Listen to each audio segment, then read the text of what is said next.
Yo, Scrawny with the skinny, back at it with the fantasy land, and back at it with the 1% finish. Bitch! We're back up in it. It's been 2 seasons, well, a season and a half that I have been chasing the always elusive 1% finish, and yet here we are. Oh, yeah.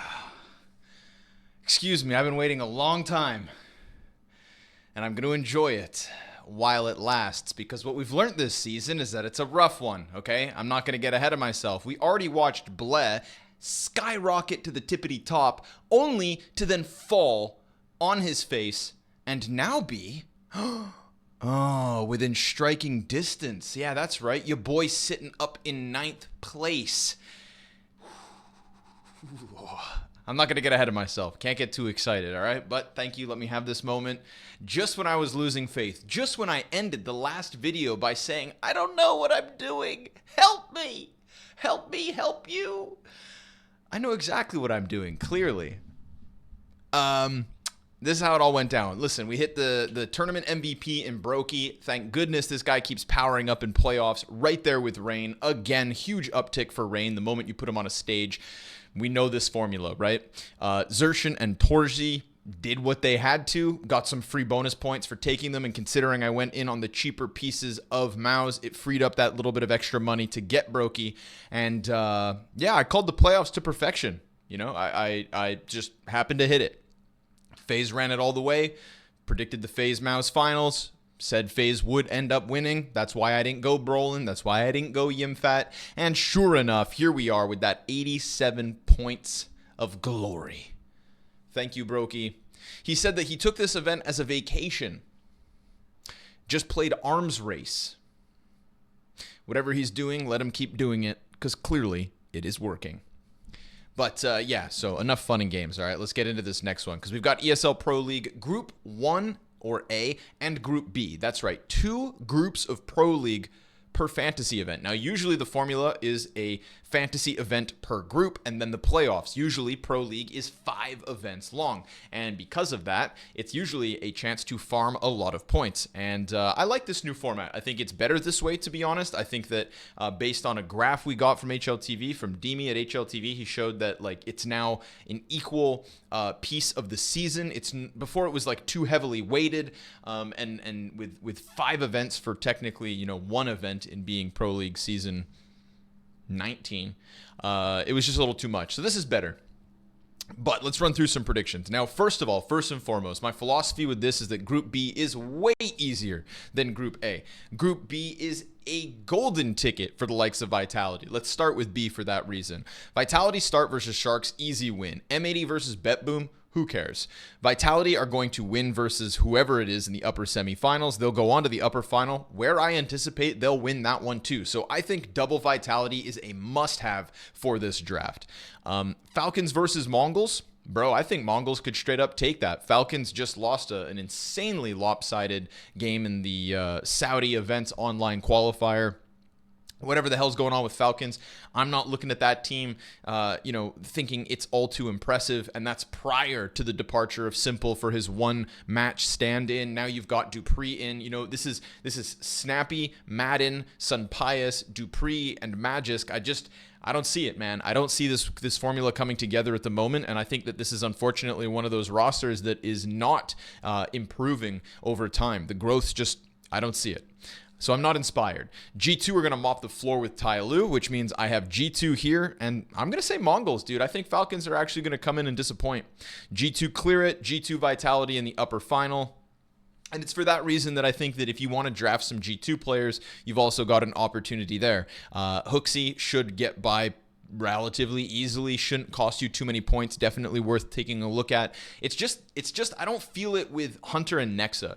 You know, it's kind of like Maus, right? When I look at Torji and I look at Xerxin, I have more faith in the bottom end of the team. When I look at the bottom end of the team right now in G2, I'm just not a believer. If you're going to spend all the money on Monacy, by all means, I think he's worth it, right? He's actually the heaviest carry at the moment. And well, Nico has been consistent as well, 218K. If you want to go like Nico with Hooksy, etc., it's there. So Vitality and G2 are the 2 teams from this group, and I'm not touching any of these other teams. No chance in hell. That's B done. Group A. Now, FaZe, congratulations, won their second event of CS2? Yeah, Sydney. Sydney and now Chengdu. So them opening up versus Imperial, this is interesting because obviously Imperial turned a lot of heads back at the major. They make you want to believe in them. Decenti and No Way, these two upcoming players that I really didn't know much about prior to Copenhagen, have left a great impression on me. But unfortunately for Imperial, when it comes to their opening round stack of 4, they're the worst team of these 4. Now, they could catch FaZe sleeping. And when I say sleeping, I mean it's genuinely based off exhaustion. When you're making deep runs at all the events you go to, you're staying in those locations for that much more time than everybody else. You know how many teams I saw leave Copenhagen a week into the damn event? All those players got to go back, practice, stay at home, refresh, etc., and come back at the new one. And I think that's why at Chengdu we saw great things from Astralis, we saw great things from Team Liquid. The two teams who missed the major, lo and behold, showed up in an improved state because both of them were still in Europe, both of them were practicing, but neither of them had the pressure of officials. They could sit back, tabulate, and then come in with some kind of preparation that clearly left a mark. Now, one game later, already FaZe had Astralis figured out on the big stage, dispatch of them on their run to the victory, and it's for that reason that when I look at Astralis and Eternal Fire, I think there's a lot of recency bias for Astralis at the moment. I will take FaZe beating Imperial, but that thing could get sketchy, close games, maybe 3 maps, etc. Eternal Fire have been more consistent of a team over the last 6 months. Remember, Astralis shortcoming at the major. Eternal Fire qualify and then perform and then make playoffs. This is the best Turkish team we have seen ever, and they've already gone back to Katowice, if you've forgotten, and had a solid run there, only missing out on what would have been their first top 8 of the year. They could have been 2 playoffs of this year already, and so yeah, I'm going to take Eternal Fire over Astralis here. And then if Eternal Fire play FaZe in a best of 3 that's not on stage at a low stakes event when FaZe are burned out, I'm taking Eternal Fire. I'm saying Eternal Fire beat Astralis and then beat FaZe, and Eternal Fire will be your upper final representative of these 4 teams. I have faith in it. I called them in playoffs at the major. I see it. It's good Counter-Strike. Major's calling well. There is no dead weight on this team per se. Calyx has pop-offs maps. Major can do pop-off maps, as he did in order to get them to the playoffs. So, man, I believe full force in Eternal Fire here, and you'll see that reflected in the draft. Now, in the second half of this group, dude, this is when things get weak, all right? Virtus Pro with Electronic. Super hyped, but I'm cautious. Is it too hyped? Are we too excited too quickly? I remember what happened with Cloud9. Now, he was the best piece of Cloud9 once he got rid of the shackles of in-game leadership, but still, right off of the transition, yeah, okay, he was IGL, but that transition wasn't immediately positive for Electronic. He got his footing pretty quickly, but still, it just wasn't quite there. And this is a very elaborate system in Virtus Pro, right? If you don't know how to play under Jame, and you better play under Jame's rule. We've already seen Jame basically cut Yakinder, warned him and told him, if you've got an attitude issue, you're not going to make it on this roster. Put that in check or get out. We know what happened eventually. We saw Chiron on a social level. Didn't match the team. Boom. Cut. Out. No hesitation. When it comes to James Cult, you subscribe or you're out. And I think with Electronic, he's willing to win. He's willing to do anything that it takes to win. He's a champion in his mentality and his approach to Counter-Strike. And I think that he is willing to do what it takes to integrate and to play to James' liking. But that could take time. And that integration process, I think, could actually bog down Electronic. And if he gets bogged down, then his individual level is not going to be what you expect coming out of the gate. Does that mean VP will lose? No. Because VP have arguably, what some are saying out there in the Counter-Strike universe, is the best support player in the world right now in Norbert. You've got Jame, who's still pretty damn consistent, solid opper, great leader. You've got Flit, who is a world-class rifler at the moment and is contesting for his best year ever. And that doesn't seem like it's got any hindrance in his consistencies. So the win condition's still here for Virtus Pro, especially versus a team like Fnatic. Boom, easy win. 3D Max and Saw. I'll take Saw just because of what they've been able to put forth so far this year, but I think Saw are cracking under the pressure, and I don't think they transitioned to LAN as well as they had hoped. So VP versus Saw, VP win it, VP in the upper final, VP Eternal Fire up here, Vitality G2 in here. But unlike Group B, there's still team players in Group A that are kind of worth an eye. You know, Astralis, if they go down into the lower rounds, I think could clean up. I think that Fnatic, 3D Max, and Saw are 3 teams that just don't have what it takes to be competitive, but that leaves you looking at still 4 teams and maybe 5 with Imperial if you want to get a little tricky, if you think that their major run will keep them above the other 3. There's more to kind of take a step back and analyze with Group A, but me, it's Eternal Fire VP that you should really be tapping into. Can you tell how on fire I am? I am so back in the I am so back in the game. I am so back. Yeah.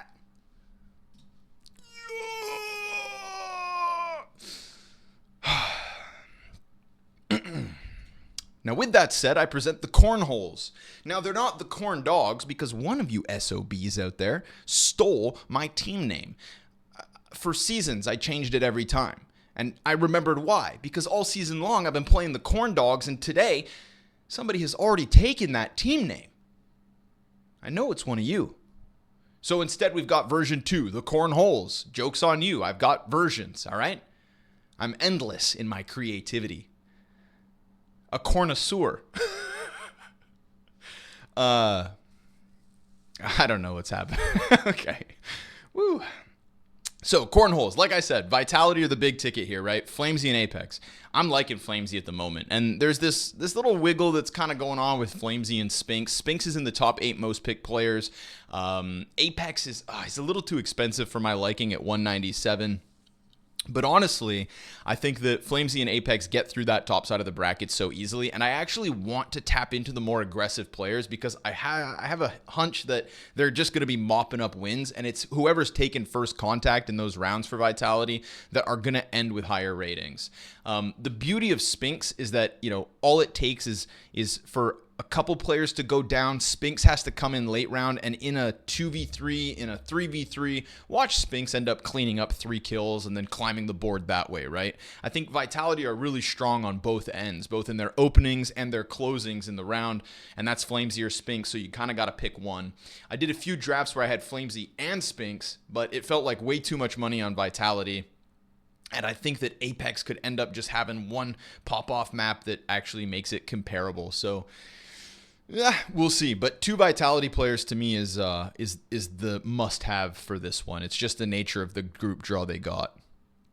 I've gone double Virtus Pro here, but this one's a work in progress. Last episode, I gave you guys the 5. I dropped it there. I didn't even talk about the other players. I just showed you what I took, and it worked. This time, I think that Norbert is kind of the must-have just because of the price point. I think VP have a very high likelihood of succeeding in their half of the group because of the lackluster opposition that they're lucky enough to draw. You put VP in the top half of that group, say in the place of Imperial, in the place of Astralis, boom, they've got their hands full. But VP could clean up shop. Norbert's been pretty damn solid, and he's the cheapest player on VP at the moment. Definitely feels worth it. Kerrigan, I'm not too happy with. So this is the safest option, okay? This is what I'm thinking in terms of safe option. There's two potential changes I would make here. At $207,000, you get Fame. Fame in the last 3 months has a 1.12 average rating. Solid. In the last 6 months, it's about the same. But in the last month particularly, Fame's had a little drop off. Now, is this because we knew VP were making changes? Is this because Fame has just had a couple off events? And does this mean that, you know, his next event is going to be a return to the average? Or does this mean that Fame is in a slump and you should be avoiding him right now? Because if you believe you should avoid Fame, if all you want is Norbert from Virtus Pro and something else on the radar, then I say you take Wicadia. All right? Wicadia and Fame are the 2 players I'm going back and forth right now. Do I want to go for Eternal Fire even though they're in the more difficult half of the group? If they lose a game, will they go down to the lower group and then just clean up and then he'll farm his points and make it up for the 1 loss? Does losing 1 game really matter if he can just farm lesser opposition? These are the questions I ask myself. Because in the last 3 months, Wicadia 1.09, slightly less than that of Fame. In the last month, though, he's on that uptick. So, again, these are the 2 pages of numbers that I'm crunching between Fame or Wicadia? Eternal Fire and VP, or just Virtus Pro and bank on the lesser opposition? And then there's something crazy, all right? I've got that 1% finish juice flowing through my veins. Something a little wild has presented itself. Kerrigan is an uninspiring pick. He has straight up come out and said he's exhausted. He's never been this exhausted in his career. Now, he's going to keep playing because he's a goddamn professional. And I respect him and FaZe immensely for their grind at the moment. But because of the fact that they're sitting in a group which is far more difficult, and even if FaZe win, I don't anticipate him getting rating. Look at this. You replace Kerrigan at 185. All right, your options are limited. We scroll down the cheapos. Hooksy's now a little out of range, but if you could somehow get that extra 3K back, I would go with Hooksy personally because I think G2's run is easy, and I would get out of Group A as much as possible. But I can't find a way to do that myself, and so we scroll, and I don't think anybody should be touching Snappy. Here's my red flag of the event. Look at this guy's stats, bro. Last 6 months, 0.82. Sorry. Last 6 months, 0.83. Last 3 months, 0.82. Last month alone, hasn't played jack diddly squat. Only this, online qualifier that they bombed out of. Snappy to me is a total red flag. Look at this.